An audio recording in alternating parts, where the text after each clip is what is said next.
मैं कमी सर। हाँ आइए। Good evening sir.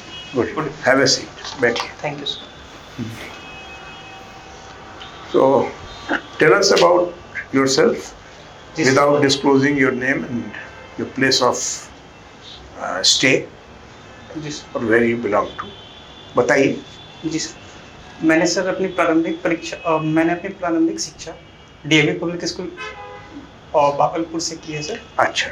उसके बाद मैंने सर स्नातक और प्रास्नातक इंग्लिश लिटरेचर में प्राप्त किया है सर। और मेरी हॉबी संगीत सुनना और ध्यान करना है, और मेरा वैकल्पिक विषय इतिहास है सर। तो आपने केवल स्नातक किया है, स्नातकोत्तर पढ़ाई नहीं की है? जी सर, स्नातक और प्रास्नातक दोनों किया सर। लेकिन यहाँ लिखी ही नहीं है, ग्रेजुएशन के बाद आप आगे आप बढ़े ही नहीं है इसमें बायोडेटा में। जी सर, उसमें आदर्श में दे देना चाहिए था एमए। जी सर। जो अगर क्वालिफिकेशन है तो हमेशा उसको इंडिकेट कर देना चाहिए, जी सर। समझे ना, हाईली क्वालिफाइड है और इंग्लिश ऑनर्स आप कर रहे हैं, तो इंग्लिश ऑनर्स काहे चुने आप? जी सर। इंग्लिश ऑनर्स का सिलेक्शन आप क्यों किए? जी सर। अगर इग्नू से ही पढ़ना था आपको तो आप हिस्ट्री भी कर सकते थे, पॉलिटिकल साइंस भी कर सकते थे, लैंग्वेज क्यों आप प्रेफर किए? जी सर, मेरी सर रुचि सर साहित्य में सर 12th के बाद से आ गई थी, और मेरा sir one of the highest marks आया था इंग्लिश में? जी सर। ओके। जी सर, तो इसीलिए रुझान था। चलिए, अभी भी आप पढ़ाते हैं? नहीं सर, अभी मैंने सर कुछ दिनों का सर गैप लिया है सर। गैप ले लिया है, ठीक है। ऑप्शनल आपने हिस्ट्री रखा है। 2018 में आप पास आउट किए हैं। ये आपका बीपीएससी का फर्स्ट अटेम्प्ट है या कैवा अटेम्प्ट है ये? सर ये मेरा सर तीसरा प्रयास है सर। तीसरा प्रयास। इसके पहले आप इंटरव्यू तक आए हैं? नहीं सर, मेंस मैंने लिखा है सर, ये मेरा तीसरा मेंस है सर। ये आपका तीसरा मेंस है जो आपने क्लियर किया है और आप इंटरव्यू के लिए आए, ठीक है। और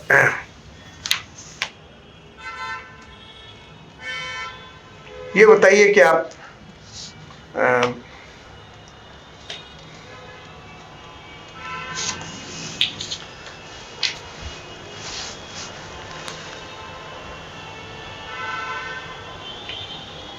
पीपल सेंट्रिक जी कोई कानून जानते हैं जो बिहार सरकार ने बनाया हो लोगों के को सरकारी सुविधाएं आसानी से मुहैया कराने के लिए? जी सर। सर आरटीपीएस के लिए सर, और सर ड्राइविंग लाइसेंस के लिए सर एक पोर्टल लॉन्च किया गया है सर। ड्राइविंग लाइसेंस के लिए ट्रांसपोर्ट डिपार्टमेंट ने अलग लॉन्च किया है? जी सर। ठीक है। और सर आरटीपीएस से सर आधार कार्ड के लिए भी सर बनाया गया है, ताकि सर हम सर उसको सर डिजिटली रूप से एक्सेस करके तुरंत बनवा दें सर। तो और भी कोई है? सर अगर ई लॉट्स की बात करें तो शिक्षा के सर क्षेत्र में सर एक तो ट्रेनिंग और टीचर की बात करेंगे तो दोनों के लिए सर अवेलेबल है सर, जो सभी एक्सेस कर सकते हैं। ई लॉट्स करके सर एक ऐप। नहीं, ऐप तो है। जी। हम जनरल पब्लिक के लिए पर्टिकुलर वर्ग की बात हम नहीं कर रहे हैं, हम लोगों की बात कर रहे हैं। जैसे कि right to public service act हुआ तो सबों के लिए है ना, सभी को ज़रूरत पड़ता है। किसको आय प्रमाण पत्र बनाना रहा है, किसी को जो परमानेंट रेजिडेंस का सर्टिफिकेट चाहिए, बहुत तरह की चीज़ें हैं।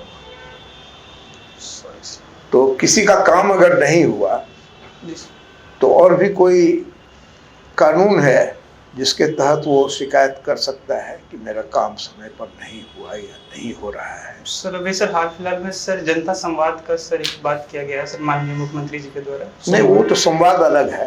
जी। कानून की बात हम कर रहे हैं।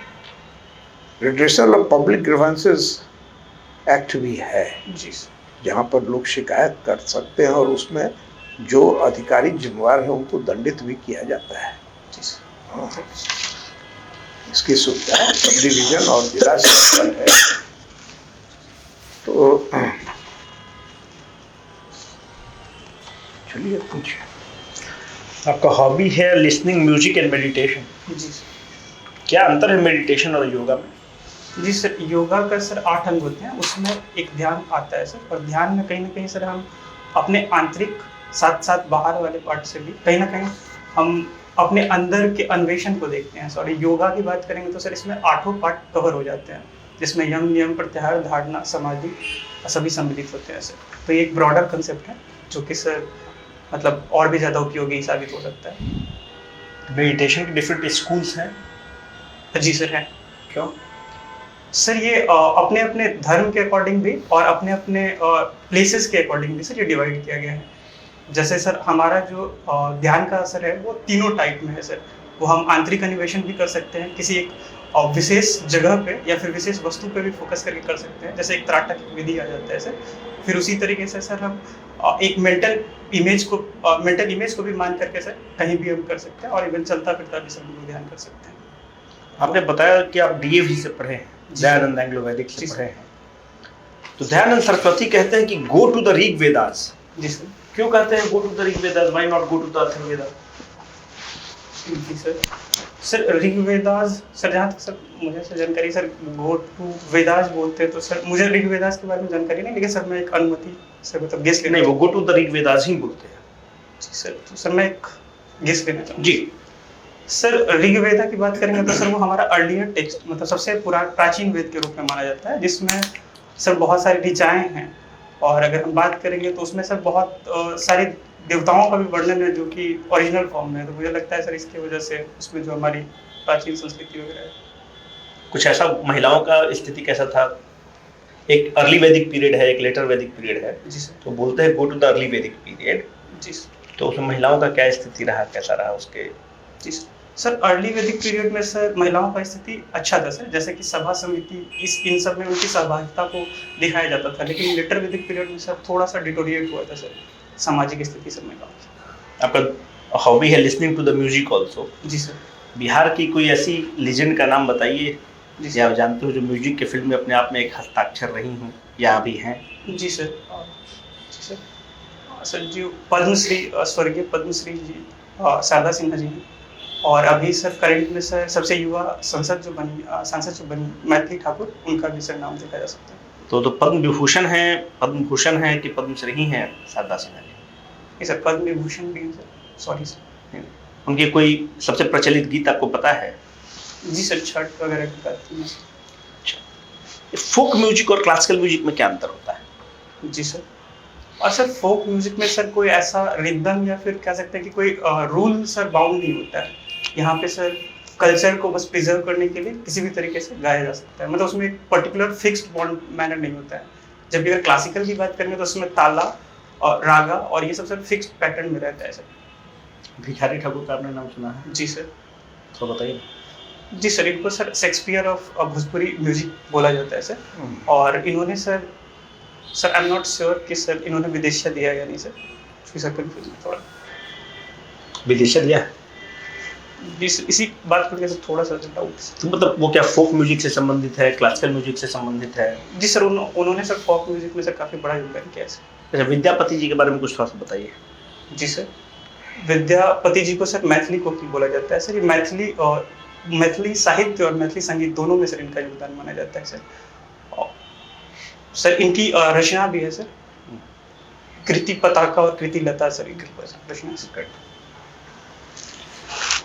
सर ने भी बात खत्म की विद्यापति और भिखारी ठाकुर से। जी सर। तो आप बताइए कि जो रिच हेरिटेज था फोक म्यूजिक के संदर्भ में बिहार का, जी वो कैसे डिक्लाइन कर गया? अभी जो हम क्रिटिसिज्म फेस करते हैं भोजपुरी गाने को लेकर, जी सर, उसको आप किस तरह से देखते हैं? जी सर, अगर अभी देखें तो सर इसका सर संगीत का व्यवसायीकरण सर ज़्यादा हो गया सर। भोजपुरी म्यूजिक कहीं ना कहीं सर एक अश्लीलता का केंद्र बनता जा रहा है सर। अगर हम अर्लियर म्यूजिक की बात करेंगे तो इनमें जैसे भरत शर्मा व्यास जी हो गए, जो शारदा सिन्हा जी हो गई, और जो भी माने जाने जो भी संगीतकार हैं सर, उनका एक रहता था कि वो कहीं ना कहीं कल्चर को प्रिजर्व करने की बात करते थे। उनके संगीत में एक माध्यम होता था जन चेतना का सर। लेकिन अभी कहीं ना कहीं सर ये हमारा संगीत एक अश्लीलता की तरफ बढ़ते जा रहा है सर, क्योंकि इसमें पीपल का डिमांड जिस भी तरीके का है उसको देखा जा रहा है सर। तो आप इसका जो ओनस है वो पीपल के ऊपर पुट कर रहे हैं, पीपल का डिमांड है? नहीं सर, इसमें सर दोनों की गलती है सर। पीपल उनको सर प्रेज कर रहे हैं, जैसे कि कुछ अभी राजनीति में भी देखने को मिल रहा है कि राजनीति में भी उनका आगमन हो रहा है। तो कहीं ना कहीं पीपल के द्वारा एक स्वागत के रूप में, वेलकम स्टेप के रूप में देखा जाता है उनके सॉन्ग्स को, जो भी उनमें अश्लीलता है। साथ ही साथ जो संगीतकार हैं उन पे कोई दायित्व या फिर कोई रिस्पॉन्सिबिलिटी नहीं इम्पोज किया जा रहा है, क्योंकि सभी म्यूजिशियंस कहीं ना कहीं उसी कतार में खड़े नजर आते हैं। तो कोई किसी एक पे आरोप प्रत्यारोप नहीं कर सकते हैं सर, कुछ ही हैं, सीमित हैं। लेकिन अश्लीलता के अलावा और कोई ज्वलंत मुद्दा संगीत से जुड़ा हुआ, खास करके भोजपुरी संगीत से? जी सर, एक राजनीतिकरण देखने को मिल रहा है सर, कि जो संगीतकार हैं सर वो राजनीति की तरफ बढ़ते हुए नजर आ रहे हैं सर। क्या आपको इसमें कहीं जातीय समीकरण से संबंधित कोई गीत सुनने को मिला है? जी सर, आए दिन सर आता है सर। तो क्या हमारे पास कोई कानून है जिससे हम इसे रोक सकें? सर अगर इसकी बात करेंगे तो सर इसमें मतलब चुनौती है सर, क्योंकि हमारा जो मौलिक अधिकार है सर, उसमें जो right to freedom of speech and expression है सर, वो फिर बाधित हो जाएगा अगर इसको सर कानूनी ढांचे के अंतर्गत लाएंगे तो अभी तो नहीं सर। ठीक है, आप अंग्रेजी में ऑनर्स किए हैं, मुझे ऐसा एक नोवेल बताइए जो आपके पसंद का हो, जिसके प्रोटैगनिस्ट ने आपको बहुत इम्प्रेस किया। सर ये फिक्शनल या नॉन फिक्शनल कुछ भी हो सकता है? जी जी बिल्कुल बिल्कुल। सर अगर बात करें तो सर एनिमल फार्म लेना चाहेंगे सर। क्या खास लगा आपको उसमें? सर एक पॉलिटिकल सटायर है सर इसमें, और इसमें जो स्नोबॉल है और जो नेपोलियन है सर, तो नेपोलियन एक एनिमलिज्म की बात करता है कि हर एक एनिमल इक्वल है, बट कुछ एनिमल ज़्यादा इक्वल है यहाँ। तो ये कहीं ना कहीं रशियन रेवोल्यूशन को रेप्लिकेट करता हुआ नजर आता है, किस तरीके से आइडियोलॉजी प्रमोट होता है, कैसे वो टोटलिज्म में बदल रहा है। तो सर मैं वो नेपोलियन को लेना चाहूँगा जो इक्वालिटी की बात करता है। क्योंकि आप प्राइमरी एजुकेशन प्राइवेट ट्यूशन दिया करते थे छोटे बच्चों जी को। सर। तो पिछले 20 सालों में बिहार सरकार के द्वारा क्या क्या इनिशिएटिव चलाई गई है उस एज ग्रुप के बच्चों के लिए? जी सर अभी रिसेंट का सर एक दक्ष कार्यक्रम है सर, जिसमें सर क्लास 3 तक के क्लास 3 से 8 तक के बच्चों को सर, जो सर स्पेशली फाउंडेशनल मैथमेटिक्स में कमज़ोर है, अंग्रेजी भाषा में कमज़ोर है और हिंदी, तीनों में अगर कमज़ोर है तो उनको एक्स्ट्रा क्लास दिया जाएगा 3 बजे के बाद सर। तो एक मिशन दक्ष नज़र आ रहा है सर। अगर एक सर निपुण के साथ अरेंजमेंट की बात करेंगे तो निपुण में सर फाउंडेशनल लिटरेसी और मैथमेटिक्स की बात की जा रही है। एक निष्ठा कार्यक्रम है सर, निष्ठा कार्यक्रम के तहत सर जो टीचर ट्रेनिंग की बात हो रही है उसको देख सकते हैं सर। और बाकी सर स्कॉलरशिप का अरेंजमेंट हो रहा है सर, फीमेल्स और मेल्स दोनों के लिए, और जो कि सर मतलब बच्चों के लिए भी अवेलेबल है। और एक सर ई-लोट्स कार्यक्रम जो भी है, जो डिजिटल एक्सेस हो गया सर सभी को देना, तो सर एक ये समझ में आता है सर। तो क्या आपको नहीं लगता है कि सरकार जो भी कार्यक्रम चला रही है उसमें वोकेशनल ट्रेनिंग मिसिंग है? जी सर, इसकी भी बात की गई है सर कि क्लास 6 के उपरांत सर वोकेशनल ट्रेनिंग की बात अभी की जा रही है सर। मतलब अभी ऐसा कुछ सर अभी लागू नहीं है, बट सर अभी बात की गई है सर इस चीज़ की। ठीक है, चूंकि एजुकेशन तक बात आ गई है, 3 लैंग्वेज फार्मूला को आप कैसे देखते हैं? जी सर, ये वेलकम स्टेप सर मैं इसको मानता हूँ सर। इसमें सर नेशनल इंटीग्रिटी को प्रमोट किया जाएगा, क्योंकि सर इसमें एक रीजनल लेवल का लैंग्वेज की बात हो रही है, फिर एक इंग्लिश की बात हो रही है, और फिर सर एक कोई स्थानीय भाषा। तो इसको इम्प्लीमेंट करना कहाँ तक सही हो पाएगा, मतलब कितना एफर्टलेस हो पाएगा बिहार जैसे डेमोग्राफी में, जहाँ आपके पास अभी हिंदी या अंग्रेजी ही पढ़ने के लिए इतनी अड़चने हैं, वहाँ पे आप 3rd लैंग्वेज के टीचर या उसके लिए जो फ्रेमवर्क चाहिए होगा वो कैसे इम्प्लीमेंट कर पाएंगे? जी सर, चेंज तो सर हमेशा चैलेंजेस के साथ आता ही है सर। यहाँ पे कुछ ज़रूरत है सर किसी चीज़ में एक्स्ट्रा एफर्ट डालने की, जैसे कि टीचर को ट्रेन करने की, बच्चों के पेरेंट के साथ बात करने की, और उनको चूंकि चूज करने का अधिकार होता है, उन पे कोई बोझ नहीं है कि उनको कौन सा लैंग्वेज पढ़ना है। तो मुझे लगता है सर कि ये एक अच्छा दिशा है। ठीक है, और आपको पढ़ाना अच्छा लगता है? जी सर। आपने एजुकेशन सर्विस को 4थे नंबर पे क्यों डाला हुआ है? जी सर मैंने जब उस प्रायोरिटी ऑर्डर को देखा था तो मुझे लगा कि सर जो भी मतलब मेरे अंदर प्रशासनिक गुण है या फिर जिस भी तरीके से देख सकता हूँ, तो सर मुझे वो 4थे नंबर पे सही लगा सर, मतलब पदोन्नति को देखते हैं। पर आप तो भूमि से जुड़ा हुआ कोई काम नहीं किए हैं, पुलिस से जुड़ा हुआ भी काम नहीं किए, पर आपने बच्चों से डायरेक्ट कांटेक्ट रखा है। जी सर। तो एजुकेशन सर्विस में तो आप डायरेक्ट जाकर के फीडबैक ले सकते थे एज ए डीओ जब आप पोस्टिंग होते, तो मेरे हिसाब से तो इसको आपको नंबर 1 पे डालना चाहिए था। जी सर मैंने उसमें सर वरीयता क्रम को सर थोड़ा ध्यान दिया था, मैंने सर कुछ सजेशन लेने के बाद से उस पर। Thank you. आप ये बताइए, आप भागलपुर के रहने वाले हैं ना? कौन जगह है वो जहाँ जिसका आप उल्लेख किए? भागलपुर में कहाँ आप रहते हैं? जी सर, ये स्टेशन से 5 किलोमीटर की दूर पे है सर, गौरा चक्की सर आता है। शहर में ही है। जी सर। भागलपुर में कोई ऐतिहासिक स्थल है तो बताइए। जी सर, सर ऐतिहासिक स्थल की बात करें तो सर शैक्षणिक शिक्षा की दृष्टि से ही सर एक हाँ। विक्रमशिला विश्वविद्यालय है सर। हाँ उसके बाद सर फिर अजगैबीनाथ मंदिर है सर। हाँ उसके बाद सर बूढ़ानाथ मंदिर को देख सकते हैं सर। बूढ़ानाथ मंदिर है सर, शिव भगवान शिव के लिए है सर। और सर फिर अभी तो सर एक एनटीपीसी कर रहा हूँ सर, ऐतिहासिक दृष्टिकोण से। बूढ़ानाथ मंदिर जो है क्या गंगा किनारे है या गैरीनाथ मंदिर है गंगा किनारे? सर बूढ़ानाथ मंदिर के मतलब बगल में भी सर गंगा नदी है सर। अजगैबीनाथ के बगल में सर मंदिर ये गंगा नदी नहीं है सर। नहीं है। तो विक्रमशिला विश्वविद्यालय जो थी जी जी एंशियंट टाइम्स में, जी जी तो उसका पतन कैसे हो गया? जी सर। सर ये मध्यकालीन जो इतिहास पढ़ते हैं सर, उसमें बख्तियार खिलजी जो थे शासक सर तो नालंदा, तो उसने नालंदा को तो क्षति पहुंचाया था। जी सर। तो क्या वो इधर भी आए थे? जी सर, उन्होंने सर विक्रमशिला विश्वविद्यालय को भी नष्ट किया था सर। नष्ट किया। जी आप इंग्लिश पढ़े, जी सर। जॉर्ज ऑरवेल का नाम सुने? जी सर। कहाँ जन्म हुआ था? Sir Madhubani district sir. कि मोतिहारी में? मतलब बिहार में ही उनका जन्म हुआ है? जी सर। जी सर। कोई उनकी रचना? जी सर, एनिमल फार्म है सर। और सर 1984 है sir. Down and out in Paris? Sir इसकी कंपैरिजन नहीं है सर कोई। अच्छा, उनका थीम क्या होता है जो वो लिखते हैं? जी सर। उसका सेंट्रल थीम क्या होता है?